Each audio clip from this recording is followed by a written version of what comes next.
Our next speaker is Dr. Srinivas Joshi, and he's going to be talking on tips in intraocular foreign body removal. On to you, Srinivas.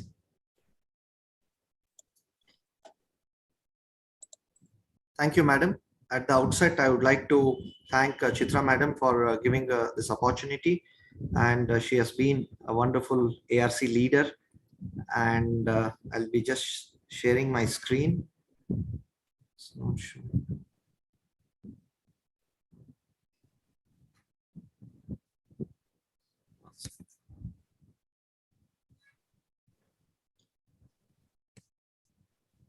I hope the screen is visible, madam. Yeah, go ahead. So the topic given to me is on managing intraocular foreign bodies. I once again welcome all the speakers. It's been a wonderful discussion and seeing all the fantastic surgeries you people are doing around, and it's a great learning points for many youngsters, including me. So I have no financial interest, and we all know that out of the total injuries, we have 30 to 40% cases are of open globe, and delay of more than 24 hours, in these penetrating injuries can cause fourfold risk of endophthalmitis and bad prognosis. So there are various etiologies. I'll not go into the details of these, but definitely the BETS classification has simplified it very easily. So I'm going to discuss about the open globe and especially related to the intraocular foreign body kind of classification. So what are different types of IOFBC? It can be either a metallic or the non-metallic. It can be a magnetic, non-magnetic, or a non-organic or the organic. So these are the various lists of foreign bodies we see in our day-to-day practices. So definitely, if it is late, if we manage it, then we can have patients presenting with the phthisis as well. So the early damage definitely can cause mechanical infection, and it might cause a severe inflammation as well. So coming to the posterior segment, IDO examination is a must, and we always need to see the vitreous tract formed by the blood or these foreign body particles, because sometimes once it goes inside, it kinds to ricochet these foreign bodies, and delayed examination, it might cause a capsule formation, and there are chances one might miss the foreign body. So what are the most imaging techniques we have is the B scan, UBM, X-ray, CT, and the brain and the orbit. X-ray is basically a must for all intraocular foreign bodies, PA and the lateral view. Radio opaque markers like even the limbal ring method or the contact lens with the radio opaque dots have been used, and this is most commonly used previously, but now people are resorting more to the CT and the MRI. But the only thing about the cons of the X-ray is the non-metallic foreign body can be missed, and exact location where it is in which part, whether it's a subretinal, intraretinal, in the vitreous cavity, can be difficult sometimes to assess it. So here comes the B scan, where we need to know it's easily accessible, but the only thing is it cannot be done in an open globe injuries where the corneal once it's a sealed corneal injuries, we can definitely do a B scan. Need to know the localization. You can see the high reflectivity. It's very important, and you should also important to know if there is associated retinal detachment, because that changes the plan of management while inserting the trocars and the infusion cannulas. And metals and the stones give usually a high echo. Wood or the glass gives the moderate echoes. B scan is better than X-ray, and the CT for the glass and the inert FB. And open globe, of course, it has to be done under utmost cautions. UBM is another important because when any foreign body is located behind the iris or the angles, it definitely comes to your rescue and useful, especially in detection of the caterpillar hair. CT scan is the gold standard. Exact location can be found out, and optic nerve or the brain imaging to know the prognosis of these damage. And most important also is the medical legal documentation. So the surgical pulse immediate has to be done. I'll go into the details later. So just a simple thing, how IOLs were discovered, I think majority of it know it. He was an Air Force doctor, Dr. Harold Ridley, where he found out these glass particles which had actually gone inside the eye and did not cause any reaction. And that is how led to the invention of the acrylic IOLs today. So to just do it well visualized, we can do it either with the external magnet or with a transscleral or with a vitrectomy. But however, when it is poorly visualized, then vitrectomy is the only way to go ahead with these kind of injuries. So if the injuries are located in the pars plana region or the pars plicata region, and this was the case, had 6/6 vision, and under the UBM was found to have a small foreign body. And here what I did was try to just enlarge that area where the foreign body had traversed, and after doing that, I tried to see if I could see the foreign body. If not, then no need to worry. But the exact site where you do an incision is very important, because you can remove it up with the magnets as well. So this is the transscleral approach of removing the foreign body. I'm using a magnet, and you can now see how this foreign body comes out. So be a little bit more careful not to damage any choroidal structures, otherwise it might cause a bleeding. But here it was pretty much safely, it came out pretty much easy, and the surgery was closed in 8 minutes. So this was this long foreign body, and which could be easily removed, and the patient is having 6/6 vision. So coming to the next intraocular foreign bodies, when you have a large scleral tear like this, and if you don't have an endophthalmitis, then you can always wait for the corneal tear to heal up. And then you can go ahead, visualize the infusion cannula. Here you can see I'm doing a vitrectomy. Fortunately, there was no RD in this case. And I went ahead, there was a multiple foreign body. Actually, he was a person who was working in the stone crushing unit.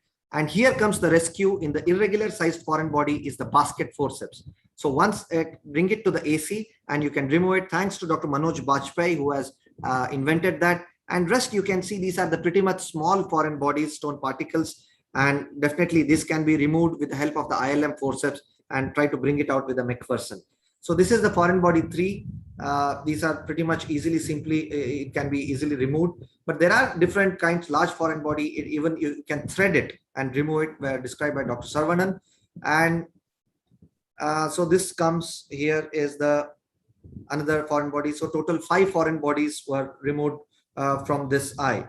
Then I thought everything was fine. I did a nice vitrectomy, base shaving, and did a laser. But later on, I could see 2 more foreign bodies dropping in after doing a base. So especially when you have such multiple foreign bodies, it's very important to do a base shaving, because there can be some foreign bodies which can be stuck to that. And totally, we could remove 7 small intraocular foreign bodies in this case. So coming to the next case is another challenge. We have it here.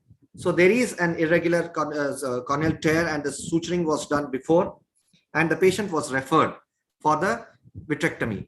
So now you can see this hazy cornea, detached retina, and a large foreign body. So when you have a vitreous hemorrhage along with the RD, it really becomes a challenge for the vitreous surgeon. But fortunately, I could do the vitrectomy well without damaging the retina. And I made a small tunnel, scleral tunnel. I used the MVR blade so that I could go ahead with the 23 gauge magnet here, magnetic forceps. And I brought it to the anterior chamber. And now you can see I'm just trying to align it. So alignment is very important, but this was a very irregular shaped foreign body. So I had to use a vectus so that I didn't want it to fall it down, again, damage the retina by falling down. So I used a dialer and literally have to deliver it out of through the scleral wound. And you can see there's a pretty large foreign body. And most importantly is the irregular shape and the size, which makes it difficult to come out with these wounds.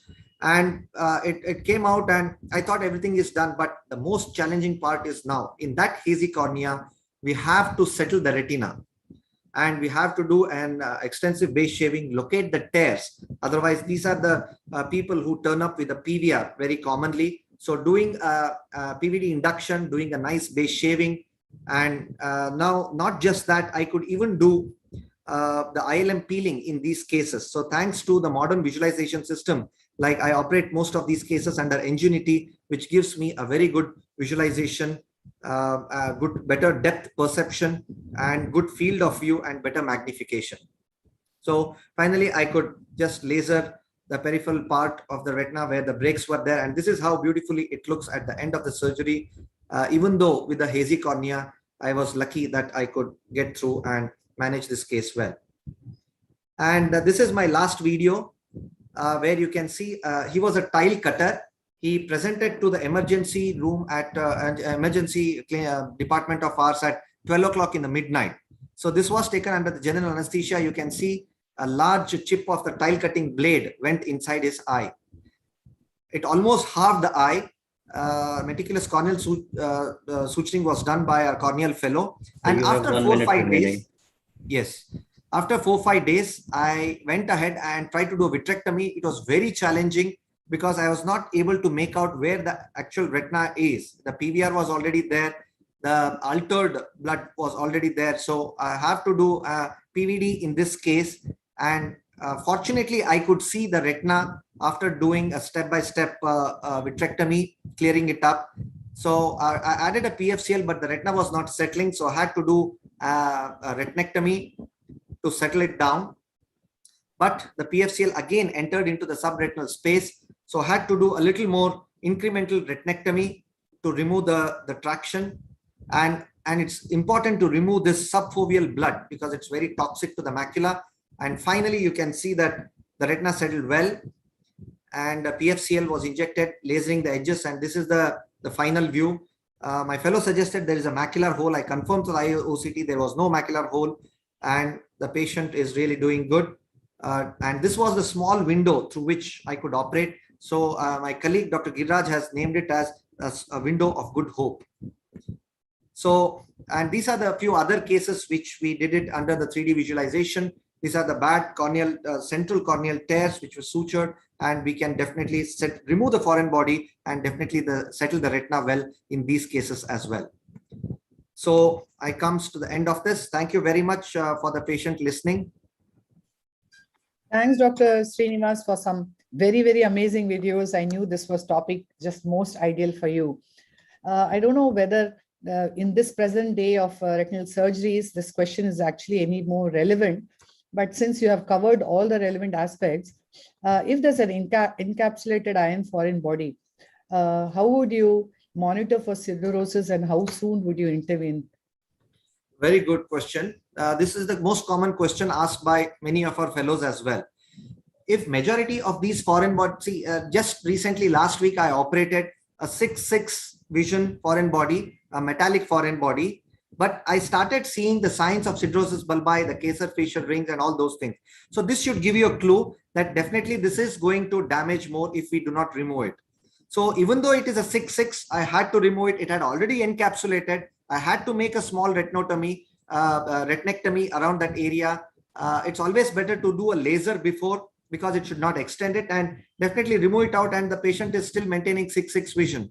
So inert things can always be observed, like glass or all these pieces can definitely observe. We need not really go more hard on that. But metallic foreign bodies, I usually think it has to be removed because one or the other day it might cause complications of siderosis bulbi.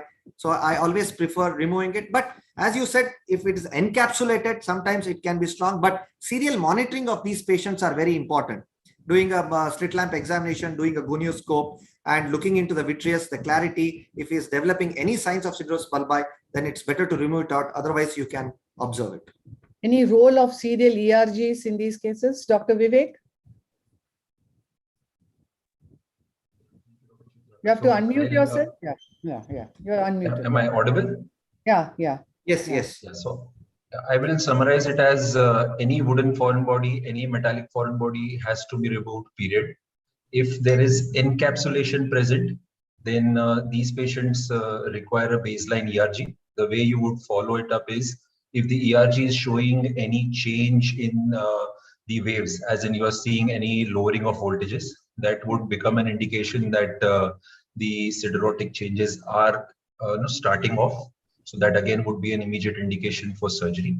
If you do a baseline ERG and ERG is normal, so you have a condition where it's an encapsulated foreign body, normal ERG, you may or you can hold intervention, but as Dr. Joshi pointed out, you would monitor these patients and we would call for a repeat 3 to 4 month ERG. As far as the ERG is normal, one can observe. If you start seeing any comparative decrease in the amplitude of the waves, you should intervene immediately. And literature-wise, an observation period of around couple of years at 4 to 6 monthly interval should largely be okay to then extend follow-up. But then siderotic changes have also been known to occur decades down the line. So if amenable, it is always safer to attempt and remove these bodies. So how long would you suggest keep doing this ERGs, Dr. Vivek? For how many years rather than just removing it off? I know there are advantages and disadvantages both. Usually when they have 6/6 vision, that is when it comes to the dilemma for the vitreoretinal surgeon. But how long would you like to continue doing ERG every 4 monthly in these cases? We have had follow-ups where ERGs have been done for about 1.5 to 2 years, but then another element that comes in is a practical element. You will have the patient getting lost to follow-up, because see, from the patient's point of view, things are fine, and you are sort of calling the patient again and again and doing a test and possibly charging the patient. So somewhere they get lost to follow-up. There then becomes a questionable condition. So practically speaking, yes, one has a current modern VR armamentarium, one has a skill, then it's always safer to go in and remove it off. Yeah, I agree. Thank you. Thank you. Thank you very much. We shall now go on to our next speaker. By the way, Srinivas, that was a great talk.